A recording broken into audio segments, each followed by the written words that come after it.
আসসালামু আলাইকুম বন্ধুরা।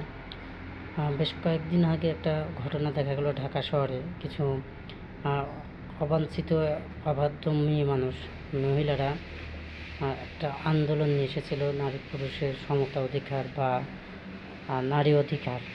তারা নাকি এখনো নারীর অধিকার পায়নি, তারা নাকি তাদের ন্যায্য অধিকার পাচ্ছে না, ন্যায্য হিস্সা পাচ্ছে না। এই জন্য স্লোগান তুলেছিল কি, যে চেয়েছিলাম হিস্সা হয়ে গেলাম বেশ্যা। আমি জানি না আপনারা কোন ধরনের কি কোন পেশায় নিযুক্ত, আল্লাহ মাহবুদ সে ভালো জানেন, কিন্তু আমার কথা হচ্ছে আজ থেকে 1400 বছর আগে আমাদের কোরআনে আপনাদের জন্য যতটা অধিকার প্রয়োজন সে অধিকার এবং মর্যাদা দুটোই দেওয়া হয়েছে। কেননা নারীকে আল্লাহ সবচেয়ে সম্মানের জায়গাতে বসিয়েছে। দেখবেন একটা পুরুষ যখন 12-13 বা 20 বছর পার হয়ে যায় তখন তার পরিবারের প্রতি একটা দায়িত্ব এসে যায়। আর নারী যখন 20-22 বছর হয়ে যায় তখন সে পরিবার থেকে তাকে আরেকটা পরিবারে পাঠানোর জন্য একটা দায়িত্ব তার বেড়ে যায়। অতএব পুরুষের দায়িত্ব বেড়ে যায়, নারীর দায়িত্ব কমে যায়।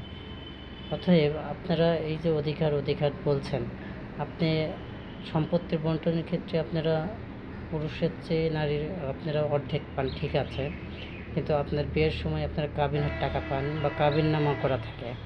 দ্বিতীয় কথা হচ্ছে আপনারা যেখানে যাচ্ছেন সে হাজব্যান্ড ভেরিফাই মারা গেলে তার একটি অংশ আমাদের কোরআন থেকে দেওয়া আছে। অতএব আপনারা এখানে কেন বলছেন যে আপনাদের অধিকার দেওয়া হয়নি? এটা থেকে বিরত থাকুন, কারণ কোরআন সুন্নাহ অনুযায়ী বাইরে গেলে আপনাদের অনেক সমস্যা। একটা কলা যেমন তার খোসা ছাড়িয়ে রাখলে কলা যেমন নষ্ট হয়ে যায়, ঠিক তেমনি নারীদের যে পর্দার বিধান করা আছে, অতএব আপনি পর্দায় না করলে আপনি ঠিক সেভাবে কলার মতো নষ্ট হয়ে যাবেন।